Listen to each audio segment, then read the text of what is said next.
Harper Lane had never felt smaller than she did walking into the 27th floor of Whitmore and Blake, the Park Avenue law firm, with glass walls so clean they reflected her back at her in painful detail, her cheap thrift store coat, her worn-out shoes, the frayed strap of the purse she'd repaired with a safety pin.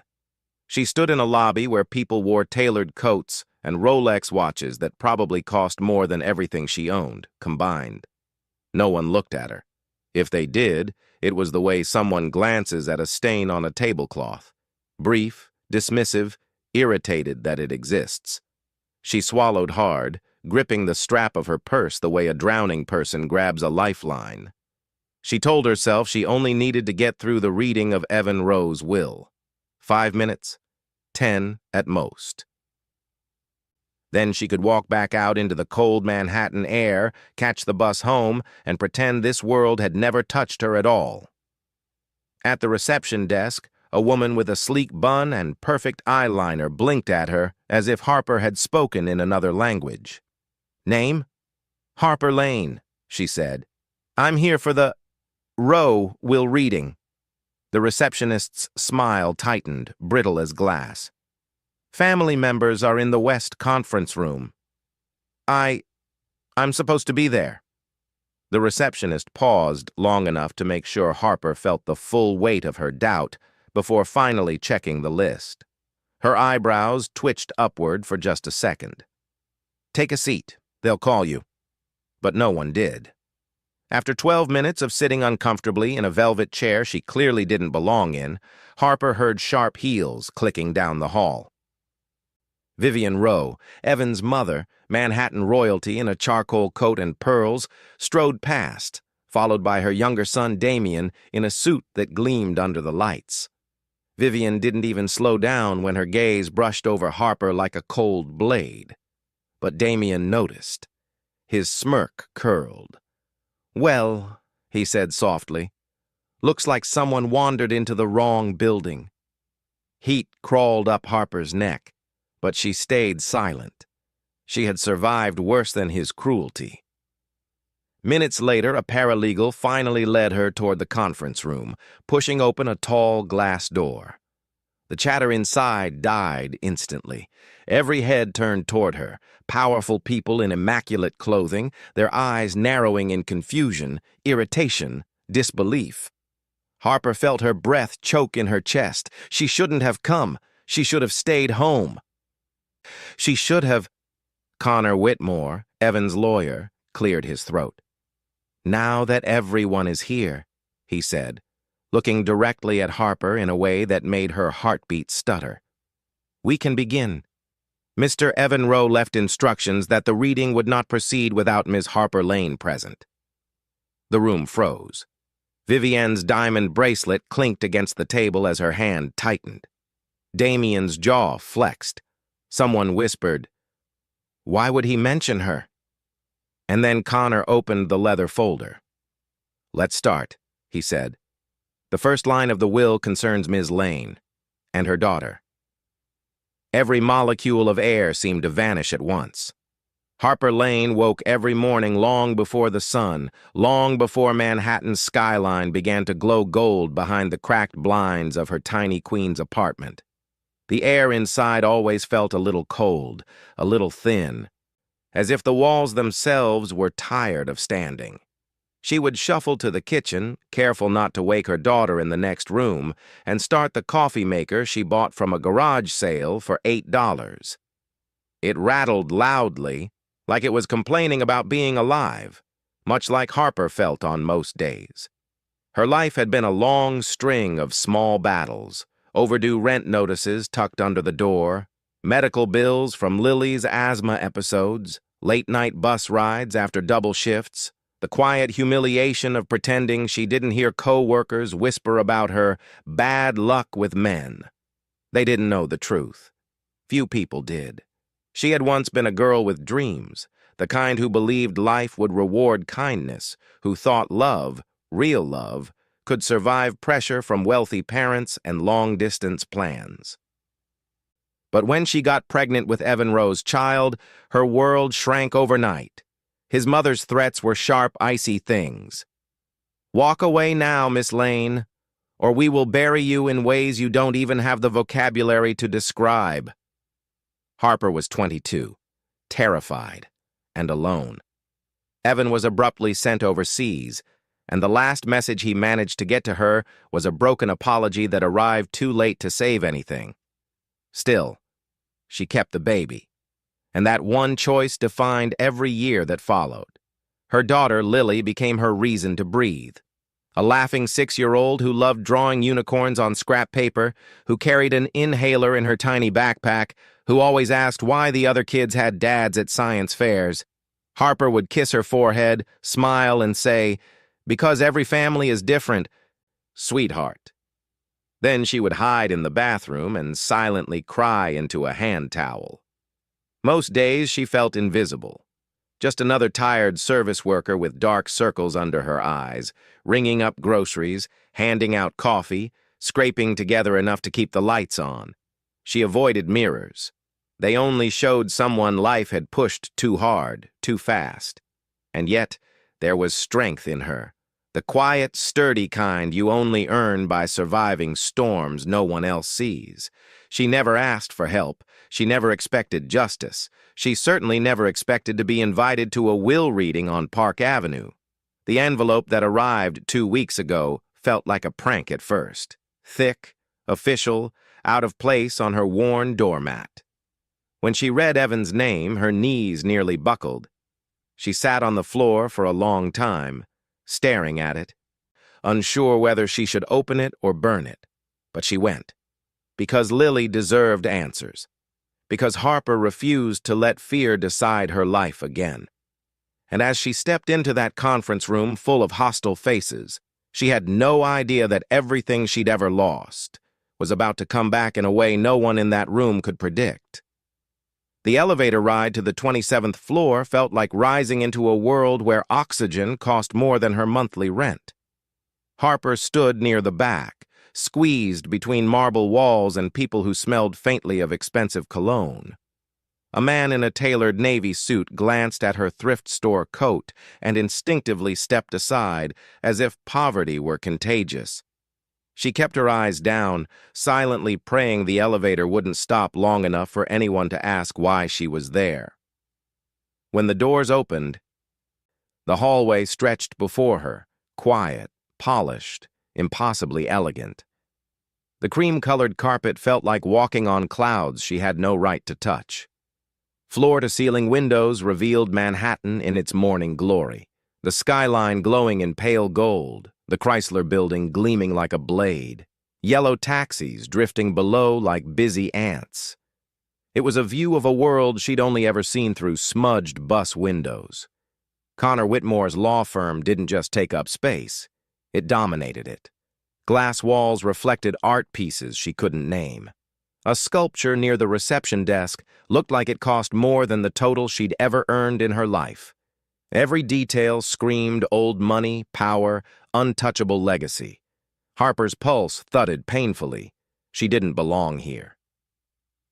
Not in a place where people wrote emails on MacBook Pros while sipping lattes delivered by private assistants, where names like Rowe carried weight heavier than gold bars. She imagined Lily drawing unicorns at the rickety kitchen table back home, and her heart twisted. Evan had walked these halls. His mother practically ruled them. Vivian Rowe's presence haunted the space long before she appeared. Her portrait hung in the corridor outside the West Conference Room, a sleek black-and-white photograph of her in a structured blazer, chin raised, eyes sharp as a hawk, the kind of woman who didn't ask for respect. She extracted it from everyone around her, and somewhere behind those glass doors, the rest of the Rowe family waited. Wealthy investors, polished board members, people who wore confidence like a second skin. People who had built their world on marble and money, and who had no intention of sharing any of it with a single mom from Queens. Harper felt small in a way she hadn't since giving birth alone in a hospital room with peeling paint. But she lifted her chin. She hadn't come for herself. She'd come because Lily deserved answers, even if those answers lived in a world determined to shut the door in their faces. A paralegal appeared, her heels clicking softly. "Ms. Lane, they're ready for you." Harper swallowed hard, one breath, one step. The glass door opened, revealing a long conference table, sunlight pouring across polished wood, and the Rowe family turning toward her in synchronized disbelief. It felt like stepping into a lion's den, and all she could think was, whatever happens in this room will decide everything. Vivian Rowe did not need to raise her voice to command a room. Power clung to her the way perfume clings to silk, quiet, expensive, impossible to ignore.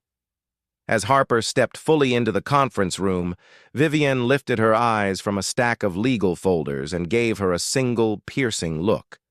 It was the kind of look that stripped a person bare, the kind that told you exactly where you stood in the hierarchy of her world, beneath her heel. She wore a charcoal gray suit that fit her like it had been tailored by someone flown in from Milan. Her diamond bracelet caught the morning sun, scattering sharp little fragments of light across the table. Nothing about her softened. Not her posture, not her expression, not her history. She was a woman who had spent decades bending markets, boardrooms, and even her own sons to her will. And she did not appreciate seeing Harper Lane, that girl, sitting at the same table. "Connor," she said, voice cool as an ice bath, "would you care to explain why this individual is here?" Harper felt the sting of humiliation, but Connor Whitmore didn't flinch. "Evan's instructions were explicit," he said. "The will cannot be read without Ms. Lane present." Vivian's eyes hardened, and the temperature of the room seemed to drop 10 degrees. Before Harper could look away, another voice sliced in, smooth, amused, poisonous. Damian Rowe leaned back in his chair, ankle resting casually over one knee, smirking like he owned the air everyone breathed. He was the opposite of his mother's cold elegance. Flashy, overly confident, the kind of man who smelled of expensive whiskey and reckless decisions. His gold watch gleamed aggressively as he tapped the table. "Well," he drawled, "I suppose every circus needs an audience?" A few board members chuckled under their breath. Harper's cheeks burned, but she didn't respond. She'd learned long ago that silence sometimes protected you better than words. Damian continued, eyes narrowed with a lazy cruelty. "You must be the barista, right? The one Evan, what did you call it, Mother, had a phase with?" Vivian didn't smile, but the corner of her mouth twitched. Approval, silent, but undeniable. Harper forced herself to breathe slowly, in through her nose, out through her mouth. She reminded herself why she was here. Lily, the only thing that mattered. Connor slid a leather folder to the center of the table. "Shall we begin?" he said. Vivian rested her manicured fingers on the table, expression sharp enough to draw blood. "By all means," she said. "Let's dispose of whatever fantasy Evan left behind." Harper swallowed hard. In that moment, she understood something with painful clarity. Vivian didn't just dislike her. Vivian wanted her erased, not just from the inheritance, not just from the room, but from Evan's story and from her daughter's future. And Harper realized this wasn't a will reading. It was the opening shot of a war she never asked for. Connor Whitmore had barely finished reading the first line of the will when the tension in the room snapped like a wire stretched too tight. "To Ms. Harper Lane," he read, "for reasons known to myself and detailed in the accompanying addendum." Vivian's palm slammed onto the table. "Stop!" Her voice cracked like thunder, a sound that made seasoned board members flinch. "This is absurd. My son would never leave anything of consequence to this woman." Connor's jaw tightened. "Mrs. Rowe, if you interrupt again, I'll have to—" "I will interrupt as much as I please," she hissed. "This is my son's estate, and this person," she gestured sharply toward Harper, "has no rightful place here." Murmurs erupted. A few people whispered openly now, not caring that Harper could hear. "Is she serious? Why did Evan even know her? She looks like she cleans offices, not inherits from them." Damien leaned forward, lacing his fingers. Connor, be reasonable. This woman is fishing for attention. I'm sure there's a legal way to dismiss her. Harper felt her throat closing. The room spun slightly, the polished table blurring at the edges. She hadn't expected kindness. But she wasn't prepared for the brutality, the open mockery, the cold precision of people who had destroyed reputations before breakfast and felt nothing about it. Connor cleared his throat again, firmer this time. Evan's will is legally binding. Every person listed must be acknowledged. Vivian's eyes snapped toward Harper like a hawk, locking onto prey. Tell me, she said coldly, how much did you hope to get? 10,000? A little apartment somewhere? Child support for a child who may not even be Evan's? The last sentence punched the air from Harper's lungs. She had endured insults before. Poverty, fear, loneliness. But no one, not even strangers, had ever questioned Lily's right to exist. That's enough, Harper whispered, but her voice was too soft, swallowed by the luxury of the room. Damien chuckled. She speaks. Someone else laughed. Her humiliation was complete. Her cheeks burned. Her eyes stung. She instinctively reached for the chair, needing something solid to hold on to. She thought of Lily, her tiny asthma inhaler, the nights Harper held her through coughing fits, the birthday cakes Harper scraped money together to bake, the little girl who always asked, "Will anyone ever come to my school play?" And now here she was, being treated like a stain in the middle of the Rowe dynasty's immaculate table. But before she could retreat into herself, Connor raised his voice, sharp, commanding.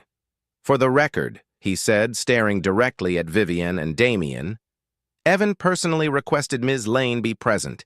He also specified her name first, and the next line explains why. The room quieted instantly. Even Vivian stopped breathing. Connor looked down at the will again, and with deliberate calm, he read the sentence that would detonate the room. To Ms. Harper Lane, the mother of my daughter. Gasps erupted. A glass hit the table. Someone swore under their breath. Harper froze. Her humiliation vanished, replaced by something far more dangerous. Truth. The room erupted the moment Connor read the words, the mother of my daughter. Gasps cracked like glass hitting marble. Chairs scraped. Someone muttered, "This can't be real," while another whispered, "Vivian is going to lose it." And she did. Vivian shot up from her chair so fast it toppled backward. "Lies!" she snapped, voice trembling with a rage she rarely revealed. "My son would never have a child with—" She sliced her hand toward Harper, unable to finish the sentence without choking on it. "This is fabricated. Manipulated. She trapped him." Connor calmly set the will on the table. Evan's paternity statement is signed and notarized. It is legally verified. But the damage was already done. Every head turned toward Harper, not with sympathy, not even curiosity, but disgust wrapped in speculation. She could feel their judgment crawling across her skin like insects. Damien leaned forward, eyes sharp. Convenient, isn't it? The poor girl from Queens shows up with a kid and suddenly my brother leaves her. What? Money? Shares? He smirked. Tell me, Harper, how much does a fabricated DNA test go for these days? Heat surged to Harper's face. Lily is Evan's daughter. I never— Oh, please, Damien cut in. Women like you always say that. The words hit harder than he intended, harder than anyone saw. Women like you. Poor, unimportant, disposable. Harper felt something crumble inside her chest, a piece of strength she'd been holding together with nothing but thin hope and a mother's instinct. Her vision blurred. Her breathing turned shallow. She hated herself for it, but humiliation wrapped around her like a chokehold. Connor tried to intervene. Let's proceed. There's more. But Harper's ears were ringing. The room spun. The table felt miles away. Vivian's voice sliced through the air again. This is nothing but a ploy. Evan was vulnerable, Sick, emotional. She manipulated a dying man.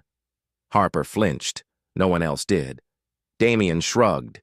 If the will gives her anything substantial, we'll contest it. She's not stable enough to care for a child, let alone handle shares in Roe Capital. Not stable enough to care for a child. That sentence stabbed deeper than the others. Lily. They were talking about Lily, about taking Lily. Her breaths grew sharper, her chest burned. She reached for the edge of the table, but her fingers slipped. A roaring sound filled her ears, drowning everything else. For a moment she heard Evan's voice, not really just the memory of it, saying he was sorry that one day things would be different. But they weren't. Not here. Not now. Connor's voice cut through the haze. "Harper, are you all right?" She wasn't. She absolutely wasn't. She stood abruptly, chair scraping so loudly it silenced the room.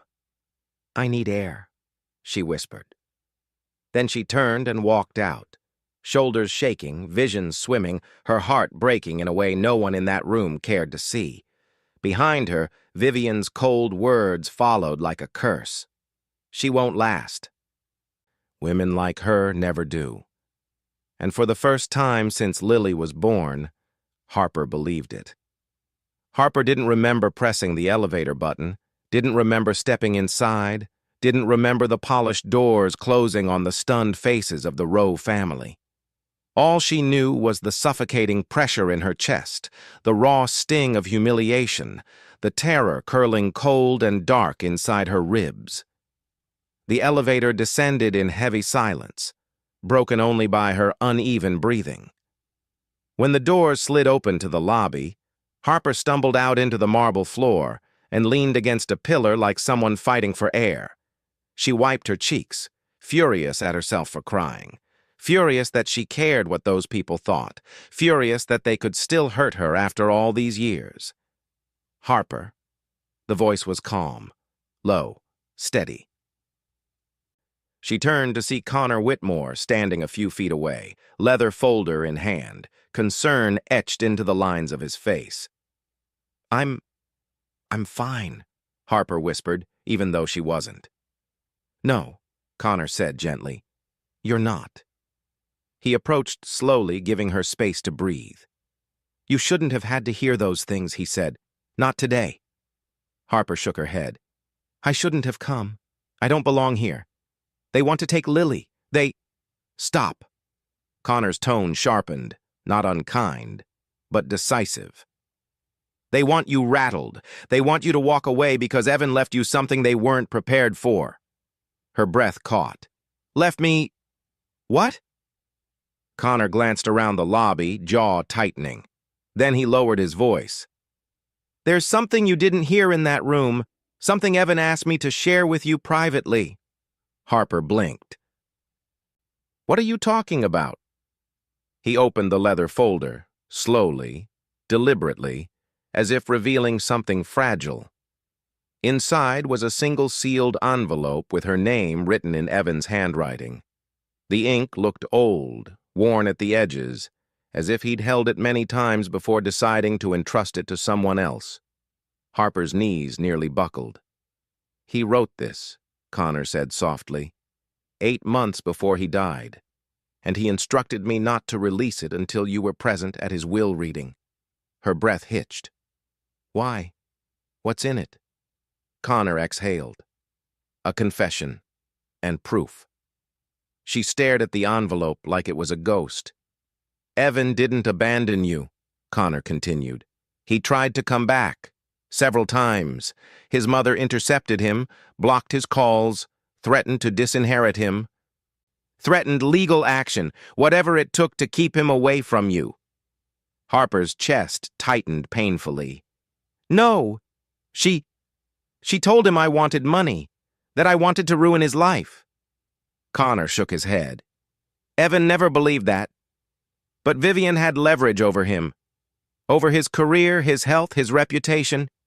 He kept records of everything, and those records—" He tapped the folder. "Prove exactly what she did." Harper stared, numb. Vivian had stolen years from her, from Evan, from Lily. "Why didn't he come anyway?" Harper whispered. Connor's eyes softened. "He tried. There's more in the envelope, but Harper—" He paused. "This is only the beginning. Vivian is hiding far more than you think." Harper felt something shift inside her. Something fierce. Something rising from the ashes of the humiliation she'd endured upstairs. For the first time since she walked into the will reading, she felt not just broken, but armed. The envelope felt heavier than anything Harper had ever held. It was just paper, thin, fragile, ordinary, but her hands shook like she was holding a piece of dynamite. Maybe she was. Maybe this single letter was the thing that could finally blow apart the lies Vivian Rowe had wrapped around her life like barbed wire. "Open it," Connor said quietly, stepping back to give her space. Harper slid a finger under the seal. The paper tore with a soft whisper, and the moment she saw Evan's handwriting, her breath caught. It was him. It was really him. Not the ghost she'd carried in her memories, not the apology she imagined late at night, when the loneliness grew too thick to swallow. This was Evan speaking to her across time. She unfolded the letter. "Harper, if you're reading this, then I failed to do what I promised you years ago. To return, to fight for you, for our daughter. I tried. God, I tried. But my family, you know what they're capable of."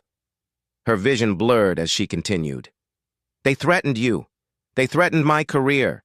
They even threatened to pursue custody of our baby if I didn't stay away. They said you were unstable. They said you were after money. I knew none of it was true. But I was drowning, Harper. And I didn't know how to fight them without destroying you in the process. But I never stopped loving you. I never stopped watching over our daughter from a distance. And everything I own, everything I ever built, I want her to have. I want you to have the life they stole from both of us." A tear fell onto the page. Harper hadn't cried from love in years. It felt foreign, almost forbidden. At the bottom of the letter was a small USB drive taped to the fold. "What's this?" she whispered. Connor stepped forward. Proof. Evan recorded statements, collected emails, screenshots, audio files. Everything that shows how Vivian interfered, manipulated, threatened him. It's enough to bury her legal challenge before it even starts. Harper stared at the tiny flash drive as if it were a torch handed to her in the dark. "But there's more," Connor added.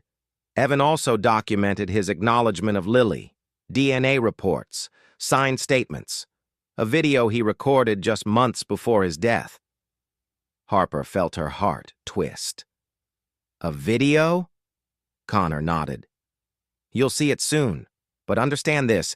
Everything changes from this moment forward. You are not the powerless woman they think you are." Harper took a shaky breath.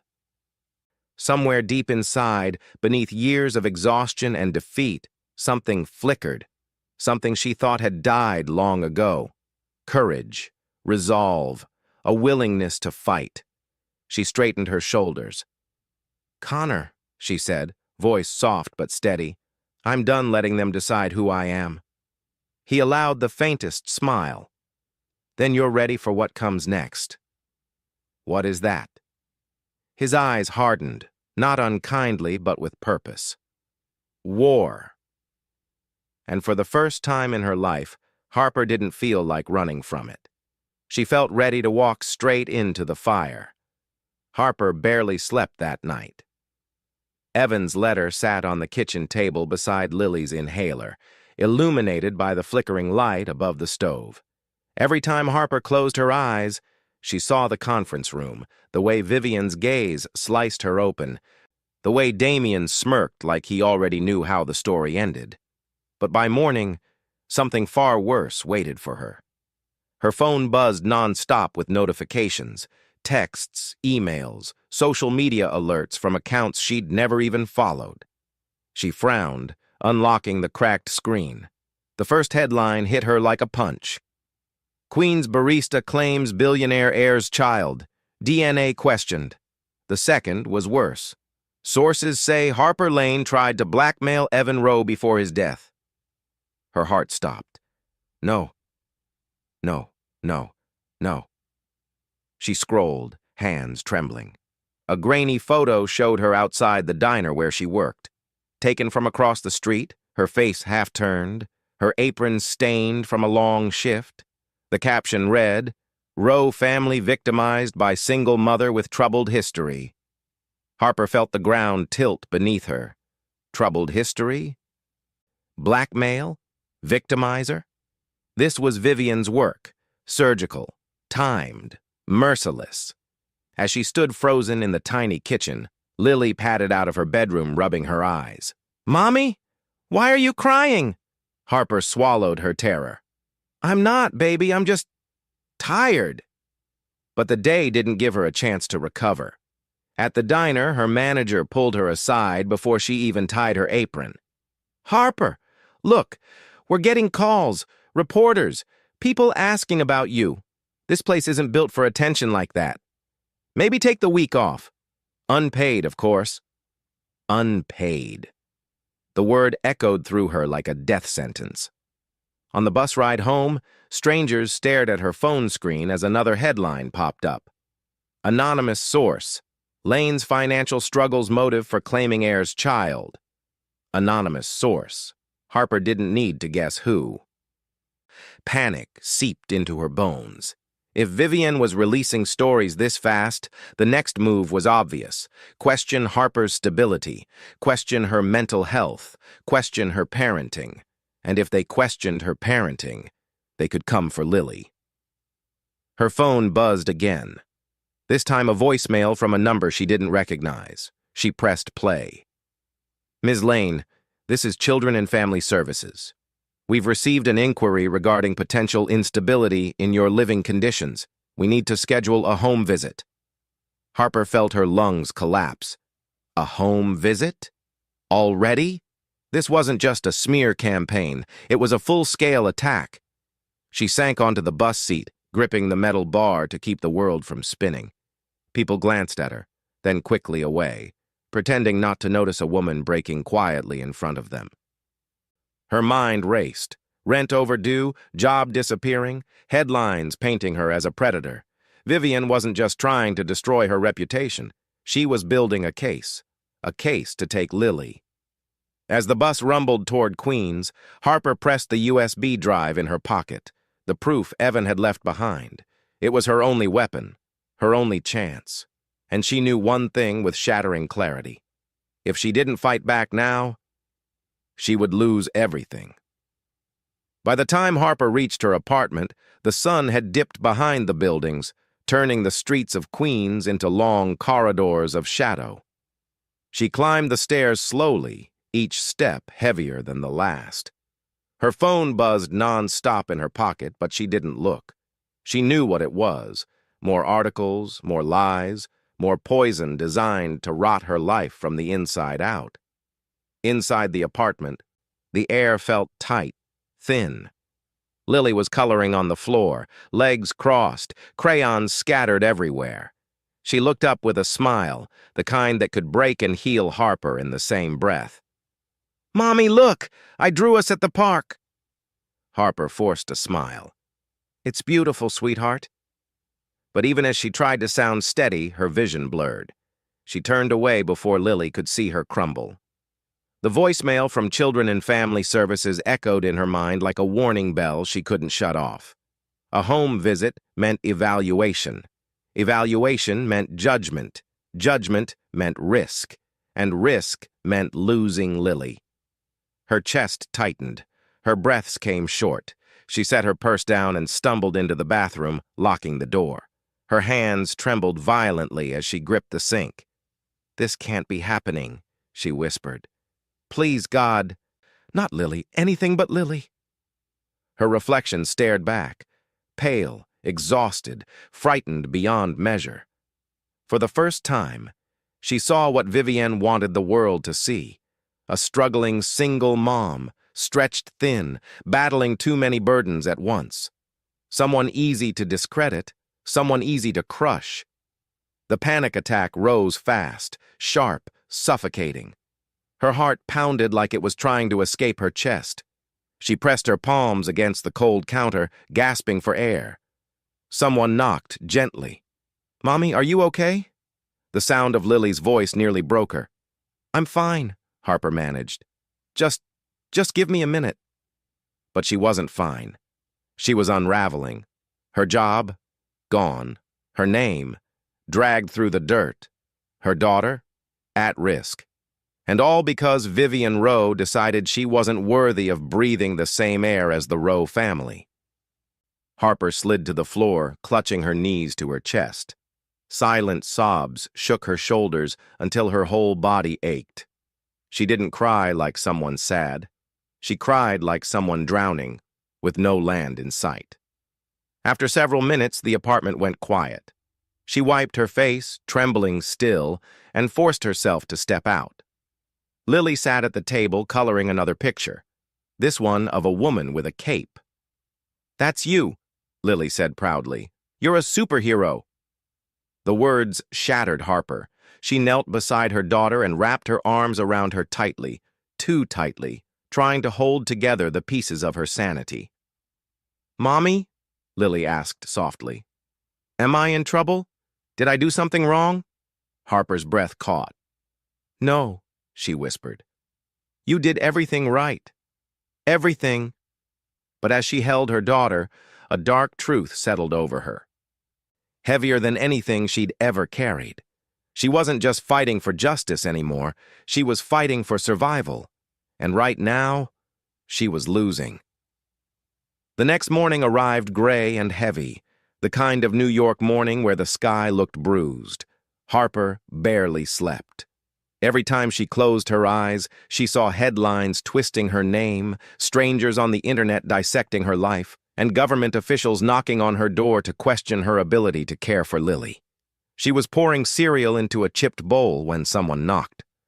Her blood turned cold. It's too soon. They wouldn't come this fast. Please, God, not today. She opened the door cautiously. But it wasn't Children and Family Services. It was Connor Whitmore.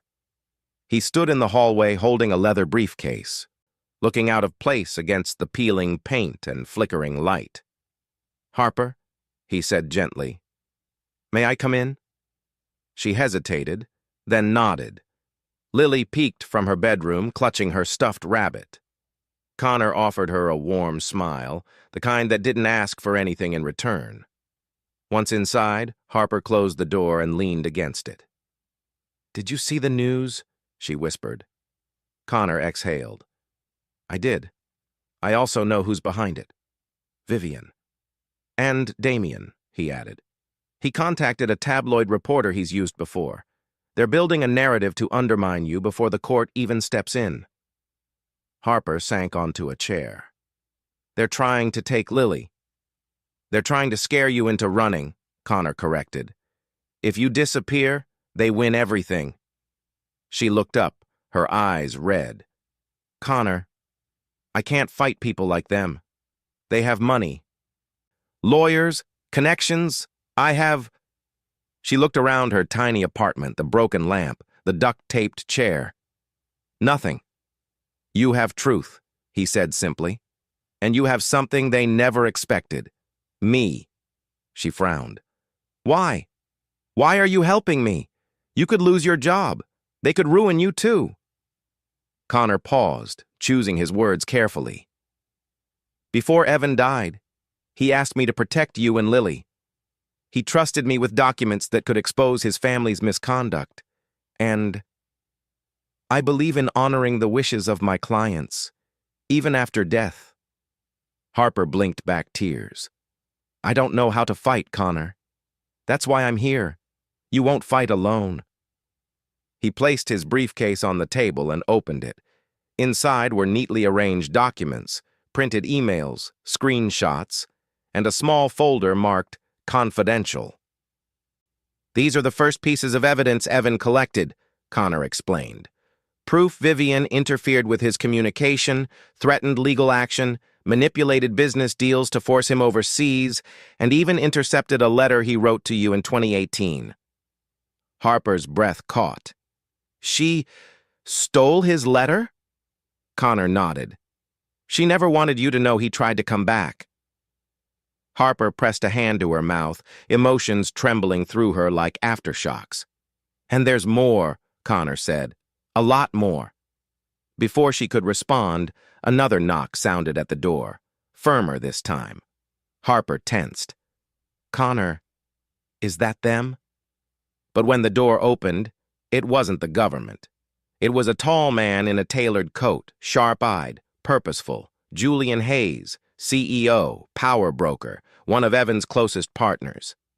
Ms. Lane, Julian said, his voice crisp but unexpectedly respectful. We need to talk. Evan told me things before he died, things I think you deserve to know. Harper froze. An ally wasn't all she gained today. She had just gained a second one. Julian Hayes didn't step into Harper's apartment like a CEO. He stepped in like a man carrying the weight of something he'd avoided for far too long. His tailored coat contrasted painfully against the chipped paint on her walls, but he didn't seem to care. He nodded politely to Lily and greeted her with a gentleness that surprised Harper. Then he turned serious. Evan told me, Julian began, that if anything happened to him, I should make sure the right people knew the truth. I didn't understand what he meant at the time. He paused. Now I do. Harper sat at the small kitchen table, hands clasped tightly. What truth? Julian exchanged a brief glance with Connor before sitting across from her. That Vivian pushed him into signing away decisions he never wanted to give her. That Damien was siphoning funds from the family trust. And that Evan intended to make your daughter his legal heir, no matter the consequences. Harper felt her breath shake. He tried. He really tried. Julian nodded. And Vivian made sure he failed at every turn. Connor began sorting the documents on the table. Harper, this isn't just about inheritance anymore. This is about criminal activity, fraud, coercion, and a pattern of abuse that Evan documented meticulously. If we organize this, if we present it properly, you won't just protect Lily, you'll dismantle their position. But Harper stared at the papers as if they were written in another language. I don't know how to do any of this. I make minimum wage. I don't even understand half the words you're saying. That's why we're here, Julian said. And if you're willing, I'll teach you everything you need to know. How to read statements, how to recognize fund transfers, how to understand corporate structures. You won't fight blind. Harper blinked. Julian Hayes, the Julian Hayes, was offering to teach her how to fight back against a billion-dollar empire. Connor reached into his briefcase and pulled out a sleek MacBook Air. This is Evan's. He wanted you to have it. Harper touched the keyboard gently, almost reverently. It felt out of place in her small kitchen, like a symbol of a life stolen from her. Julian leaned forward. We start tonight. And they did. For hours after Lily fell asleep on the couch with her stuffed rabbit, Harper sat with Julian and Connor under the dim kitchen light. Julian broke down financial terms in simple language. Connor explained legal documents carefully, never talking down to her. They printed charts, highlighted signatures, mapped out timelines of fraud. At first, Harper felt overwhelmed, small, inadequate. But slowly something shifted. Her questions grew sharper. Her hands steadied, her eyes focused. She began to understand the patterns of deception, the manipulations, the lies that Vivian and Damien had woven. Julian watched her quietly, impressed. You learn fast, he said. Evan was right about you. Harper didn't know whether to smile or cry. For the first time in her life, she wasn't just surviving, she was preparing. And Vivian Rowe had no idea the woman she tried to destroy was becoming the enemy she should have feared from the beginning. The knock came 2 days later. 3 sharp raps that seemed to hit Harper directly in the spine. She froze in the middle of the living room.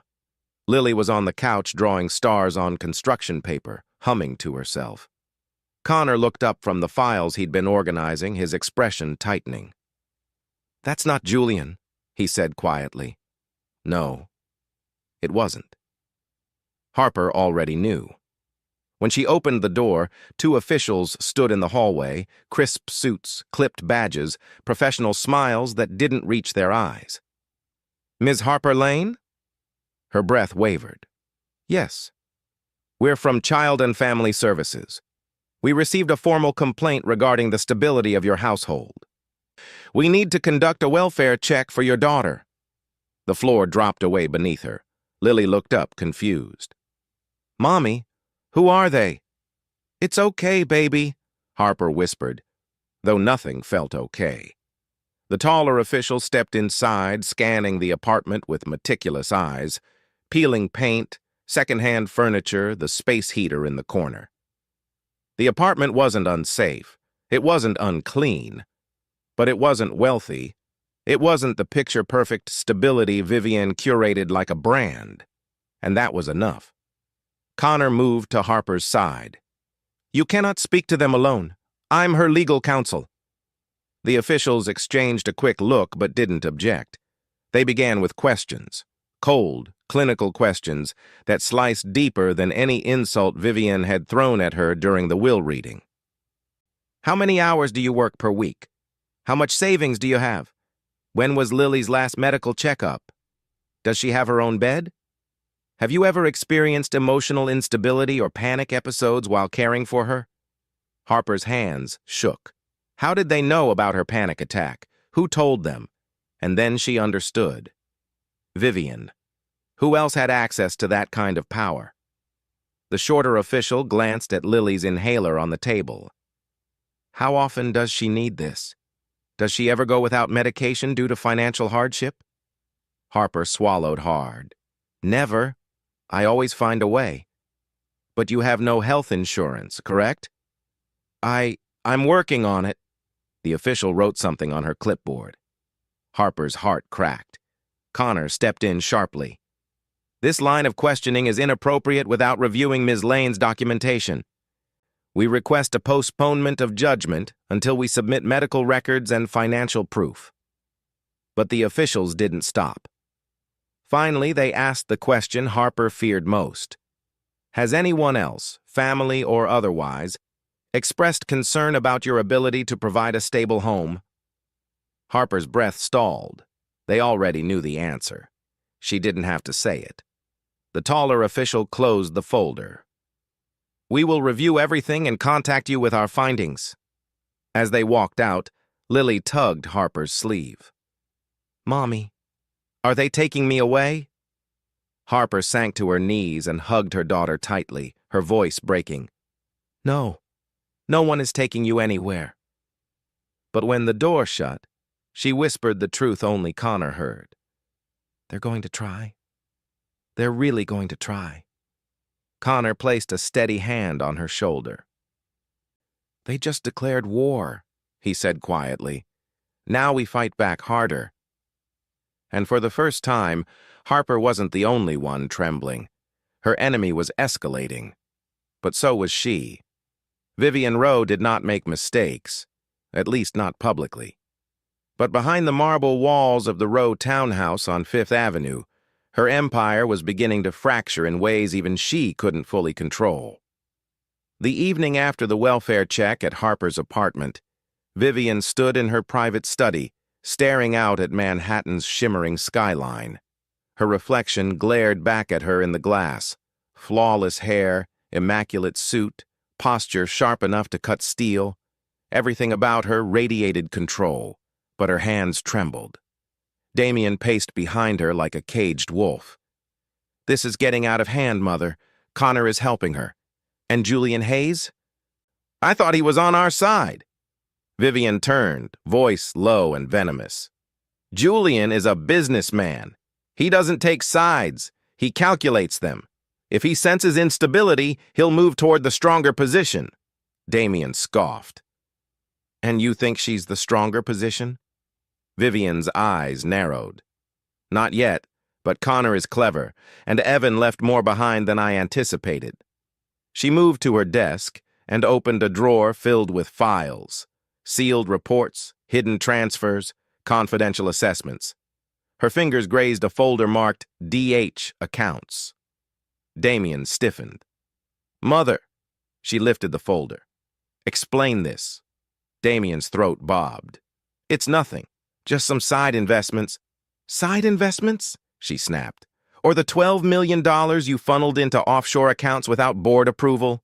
Damien's face paled. You weren't supposed to know about that. No, she said coolly. I wasn't. But Evan knew. He documented everything, and now Connor has those documents. Damien's breathing quickened. We can fix this. We always do. Vivian walked toward him slowly. This time, your recklessness has given her ammunition. Harper Lane doesn't even realize the power she holds with those files. Damien clenched his fists. Then destroy them. Vivian's silence said what she couldn't admit. She'd already tried, and failed. Across the city, Harper sat at her tiny kitchen table with Connor and Julian, reviewing bank statements and unreadable spreadsheets. But something remarkable was happening. She was beginning to understand them. They moved money here, she said, pointing at a line item she had highlighted. But then covered it with this fake transfer. Julian's eyebrows lifted. She's right. Connor smirked slightly. Told you she learns fast. Harper didn't smile. She wasn't learning to impress them. She was learning to survive, to fight, to win. Julian leaned forward. If this becomes public, Damien could face federal charges, and Vivian, she'll lose all credibility with the board. Harper swallowed. Then that means they're vulnerable? For the first time, Connor said, yes. The realization struck Harper like a jolt of electricity. Vivian wasn't invincible. Damien wasn't untouchable. They were cracking, and the truth Evan left behind was the wedge that would split their empire apart. Miles away, in her Fifth Avenue townhouse, Vivian pressed her trembling hands flat against her desk. We hit her harder, she whispered. Before she hits us. But even she knew. The war she started was no longer one-sided. For the first time, the Rows were afraid. The boardroom at Row Capital looked nothing like the cramped kitchen where Harper had spent the past week studying financial documents. Here, the table was a gleaming slab of polished walnut long enough to seat giants. The windows framed Manhattan like a portrait, skyline glowing, traffic pulsing below like veins of light. It was a room designed to intimidate, and it worked. When Harper stepped inside, 20 pairs of eyes lifted, cold, calculating, dismissive. Vivian Rowe sat at the head of the table, posture flawless, lips curved into a smile that didn't reach her eyes. Damien lounged beside her, tapping a Mont Blanc pen against the table with arrogant rhythm. Harper felt her throat tighten. But Julian stood just half a step behind her, his reassuring presence like a silent anchor. Connor slid into the chair beside her, opening his folder calmly, as if meetings like this didn't decide the fate of families. Vivian leaned forward slightly. Miss Lane, she said, her tone smooth as silk. How brave of you to join us. I wasn't sure you could handle a professional environment. A soft chuckle floated across the table. Harper forced herself to meet her gaze. I'm here because Evan named my daughter his heir, and because the board contacted me, not the other way around. A faint ripple of surprise moved through the directors. Damien smirked. Cute. She thinks she's one of us now. Connor ignored him. Let's begin. Ms. Lane is here because she legally represents a shareholder. She is entitled to attend this discussion. Vivian's smile thinned, but she motioned for Connor to continue. This board meeting had been staged to humiliate Harper, to expose her ignorance, overwhelm her, make her retreat. But thanks to nights studying with Julian and Connor, she understood more than they expected. Still, her palms were sweating under the table. A director cleared his throat. "Ms. Lane, given your background, can you explain your opinion on the misuse of discretionary funds within the Rowe growth portfolio?" Harper felt her stomach twist. This was a trap, a setup, a question designed to make her look incompetent. Julian shot her a discreet nod. She inhaled slowly, steady, and flipped open the binder Connor had prepared. "The issue isn't the discretionary funds," she said, voice wavering but audible. "It's the shell accounts masking debt transfers. Those weren't authorized." The director blinked, startled. Harper continued, her voice strengthening. "The inconsistencies began 18 months ago. Multiple transactions were approved by someone who didn't have the authority." She lifted her eyes. "Damian Rowe." Gasps rippled through the room. Damian's smirk vanished. "That's ridiculous." Harper slid a document forward. "This signature isn't your mother's, it's yours. We have 4 additional transfers with the exact same pattern." One director whispered, "My God."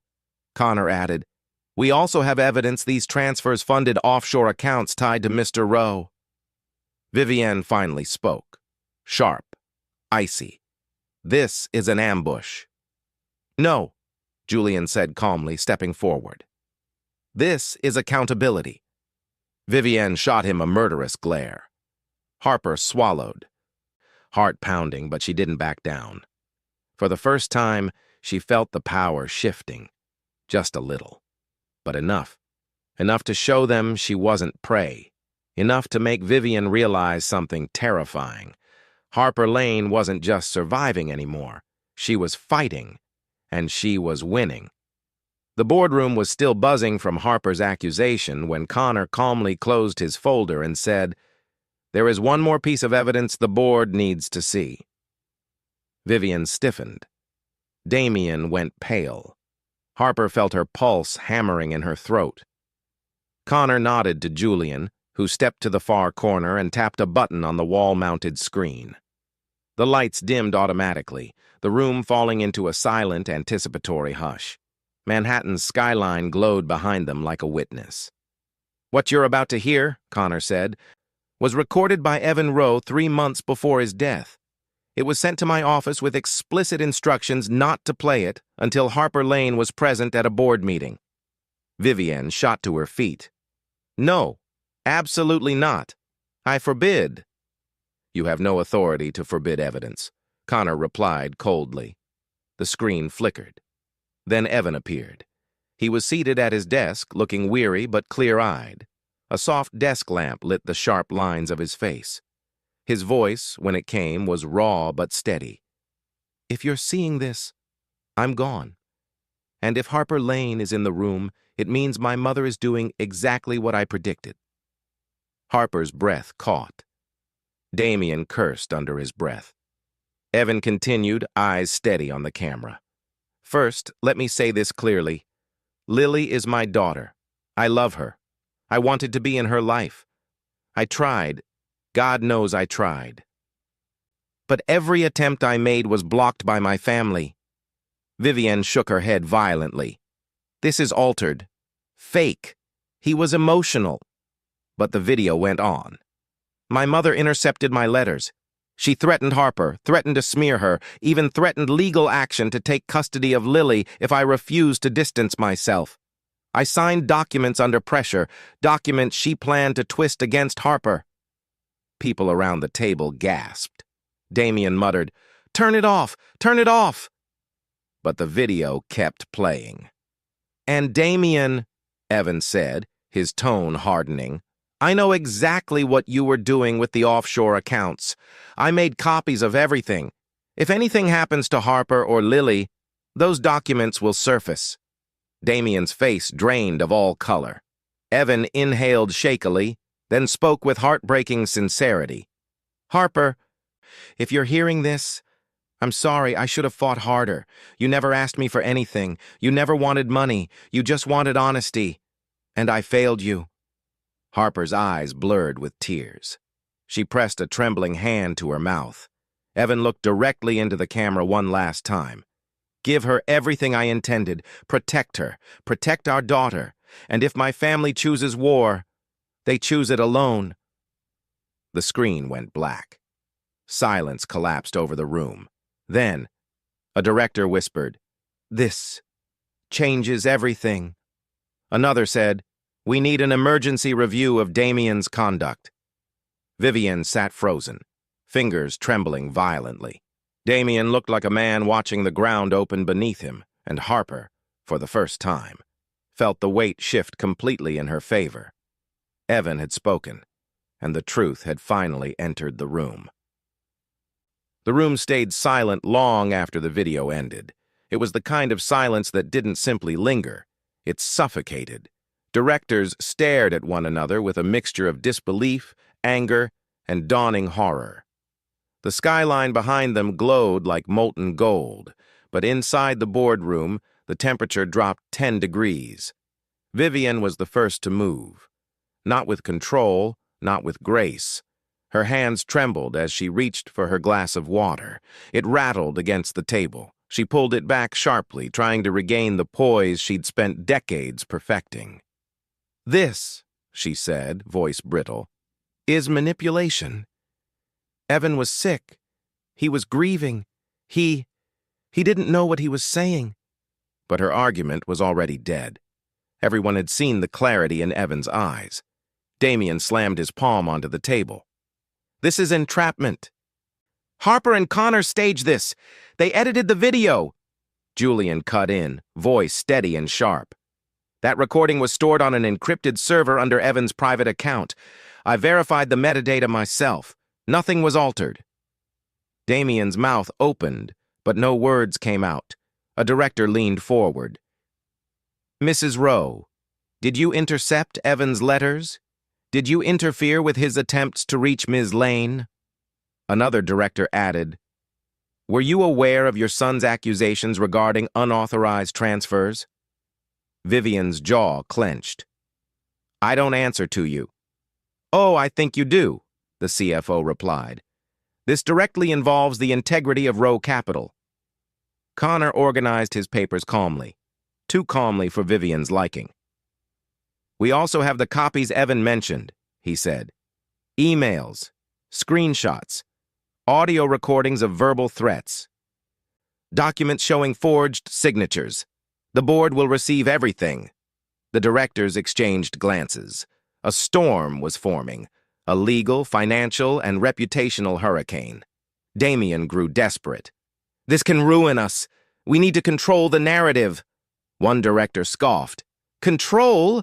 Damien, you embezzled funds. You forged authorizations. You put this company at risk." Another said, "This board will not protect criminal behavior." Damien's face drained. "You can't do this." But they already were. Connor closed the folder with a soft click, a sound that felt like a verdict.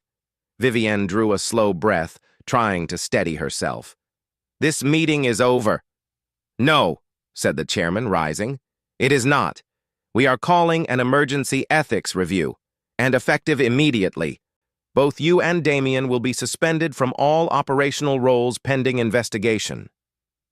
It was the first time Vivian Rowe had ever looked small. Her eyes flicked to Harper, full of fury, hatred, disbelief. "This is your doing," she whispered. Harper held her gaze, hands trembling but spirit unbroken.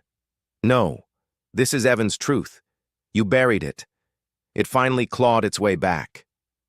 Vivian's lip curled. Damien looked like he might be sick. Julian leaned toward Harper slightly, voice soft enough for only her to hear. "This is the beginning, not the end." And Harper felt it too, the shift in the air, the power tilting toward her, the legacy of a man who loved her finally reshaping the world he left behind. Rowe Capital wasn't collapsing because of her. It was collapsing because of them. and the truth they tried to kill was now the weapon tearing their empire apart. The courtroom smelled faintly of polished wood and cold air, sterile, unforgiving, the kind of place where truth didn't always win, but lies had a much harder time surviving. Harper sat at the plaintiff's table, palms pressed together so tightly her knuckles were white. Connor sat beside her, calm and composed. Julian was behind them, a reassuring presence she could feel even without turning around. Across the room sat Vivian and Damian Rowe. Damian's arrogance had evaporated. He looked brittle, cornered, sweat beading at his hairline. Vivian, however, held on to her composure like a weapon, chin high, eyes sharp, posture unshaken, but Harper saw it, the faint tremor in her jaw. The cracks were spreading. The judge entered. "Court is now in session." They all rose. Harper's heart pounded, each beat echoing in her throat. Today wasn't just about the will, or the inheritance, or the board. Today determined whether Lily stayed with her or was taken by the most powerful, dangerous woman Harper had ever known. The opposing attorney stood, sleek suit, perfect diction, a voice smooth enough to coat venom in sugar. "Your Honor, we intend to demonstrate that Ms. Lane is unfit to care for a child. Financial instability, emotional volatility, and potential involvement in misleading claims regarding the late Mr. Rowe." Connor cut in, rising slowly. "Your Honor, we intend to demonstrate fraud, coercion, and a deliberate campaign to destroy Ms. Lane's credibility so the Rowe family could seize custody of her daughter and undermine the legal heir's rights." A ripple moved across the room. The judge nodded. "Proceed." Vivian's attorney began the attack. Photos of Harper's small apartment, pay stubs that showed her meager income, medical bills, the welfare check report, anything to paint Harper as unstable. Harper felt each blow like a physical strike. Then Connor stood. "Your Honor, we will now present Exhibit A." Lights dimmed slightly as a screen descended. Harper's breath caught. It was the video. Evan appeared again, clear, unwavering, heartbreaking. He spoke of Lily, of Harper, of the threats, of Damian's fraud, of Vivian's manipulation. The courtroom changed as the video played. Jurors leaned forward. The judge's eyebrows lifted. The opposing attorney's confidence cracked. Vivian, for the first time, broke eye contact with the screen. When the video ended, silence filled the room like a held breath. Connor continued, voice firm. "Exhibit B, the forged signatures on transfer documents. Exhibit C, intercepted communications. Exhibit D, confirmation of offshore accounts controlled by Damian Rowe." Gasps spread like wildfire. The judge turned toward Vivian. "Mrs. Rowe, do you wish to respond?" Vivian stood, eyes burning with pride and fury. "This woman," she said, pointing at Harper, "has torn my family apart. I did what any mother would do, protect her sons." Connor stepped forward. "Protect them, or control them." Vivian's mouth tightened. The judge exhaled slowly. "I have heard enough." Harper held her breath. Her entire world rested on the next seconds. "Ms. Lane," the judge said, "the court rules in your favor. Custody remains solely with you. The will is upheld. The Rowe family's challenges are denied." Harper's vision blurred. Lily was safe. Vivian sank into her chair. Damian covered his face with his hands. Julian's hand settled gently on Harper's shoulder. "You did it," he whispered. "No," Harper realized. "We did it." For the first time in years, Harper woke without fear clawing at her chest. No notifications from tabloids, no legal threats, no unexpected knocks that stole her breath. Instead, sunlight streamed through the thin curtains of her apartment, warm and gentle, the kind of morning she used to dream about when life felt like a constant storm. Lily was at the table, swinging her legs while eating cereal out of a new bowl Harper bought from Target the night before. Something small, inexpensive, but to Harper, it felt like a symbol of stability, of safety. "Mommy," Lily said with a grin, "can we go to the park later?" Harper smiled. "Yes, we can." Her voice didn't shake. Not anymore. Connor had already emailed her the formal documentation. Full custody, unchallenged, control of Lily's inheritance, legal protections for both of them. He even arranged for a financial advisor, someone who specialized in assisting people who suddenly found themselves with resources they never imagined having. But it wasn't the money that changed Harper. It was finally being seen, finally being believed, finally being free.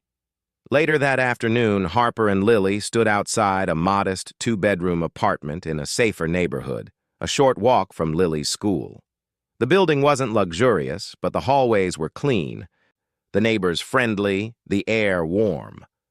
Harper signed the lease with steady hands. "You're moving?" the landlord asked kindly. Harper nodded. "We're starting fresh." Lily ran from room to room squealing. "Mommy, this one has a window. And look, my bed can go right there."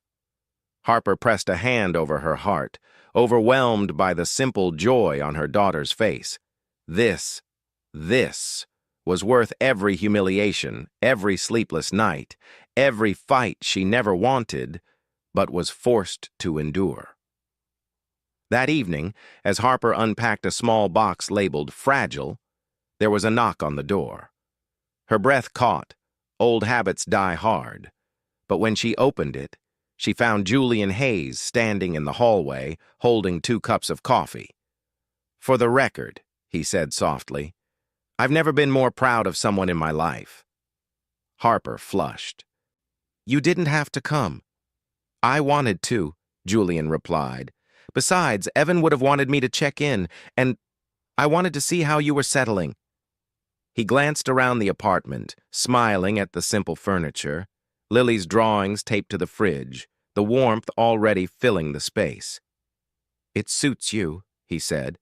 "It feels like hope." Harper laughed softly. "We're not used to hope, but we're learning." Julian stepped closer, his voice dropping. "If you ever want help, professionally or personally, you only have to ask." There was no pressure in his tone, just sincerity. For the first time in a long, long while, Harper allowed herself to imagine a future that wasn't built on fear. A future with choices. A future with someone who respected her, not someone who tried to erase her. Slowly, she smiled. "Maybe," she said. "I'll let you buy me dinner sometime." Julian's answering smile was warm enough to melt winter, and as Lily came running to show him her new room, Harper felt something she once believed she'd lost forever, the beginning of a life she deserved. Central Park glimmered beneath the soft glow of a late spring afternoon. Children chased each other across the grass. Dogs barked happily along winding paths, and the distant Manhattan skyline shimmered like a reminder of everything Harper had survived. She sat on a sun-warmed bench, Lily curled beside her, drawing tiny butterflies in a notebook. For the first time in years, Harper felt calm. Not the fragile kind that shatters with the next crisis, but real peace. Julian approached slowly, hands in his pockets, suit jacket open, tie loosened as if he'd finally allowed himself to exhale too. He wasn't the intimidating CEO from headlines, nor the polished strategist from boardrooms. Around Harper, he was simply Julian, steady, warm, and increasingly important in her world. "Big day tomorrow," he said as he sat beside her. Harper nodded. Their sentencing hearing. Vivian and Damien's fall had been spectacular. The board removed them permanently. Federal charges were filed: fraud, coercion, evidence tampering. Damien faced prison time. Vivian's empire crumbled into dust and headlines. Her legacy fell not because Harper fought dirty, but because truth finally outshouted money. Harper hadn't needed revenge. Life delivered it for her. "You know," Julian said softly, "you handled all of this with more grace than anyone I've ever met." Harper laughed under her breath. "Grace? Julian, I cried in my bathroom more times than I can count." "Crying isn't weakness," he said. "Surviving is strength. And winning?" He smiled. "That's power." Lily looked up then, waving her notebook. "Julian, look, I drew our family." Julian blinked. "Our family?" Harper felt heat rise in her cheeks, but Lily continued proudly, pointing at each stick figure. "That's Mommy, that's me, and that's you." Julian's breath caught, just a fraction, but enough for Harper to notice. He looked at her carefully, as if waiting for her to pull away. She didn't. Instead, she shifted closer, nudging his shoulder lightly. "She draws the world the way she wants it to be," Harper murmured. Julian's voice dropped. "How do you want it to be, Harper?" The question hit deeper than she expected. For years, her world had been about survival, protecting Lily, enduring storms. She hadn't allowed herself to dream beyond safety. But now she could choose. She looked at Julian, this man who stood beside her in courtrooms and kitchens, who believed in her before she believed in herself. "I want—" Her voice trembled, but not from fear. "I want a life where Lily grows up surrounded by people who truly love her. And a life where I'm not alone in the fight anymore." Julian's eyes softened. "Then let me be part of that life. Not to replace anyone. Not to fill a space. But to build something new. With you." Harper didn't answer with words. She reached for his hand. He intertwined his fingers with hers, steady and sure.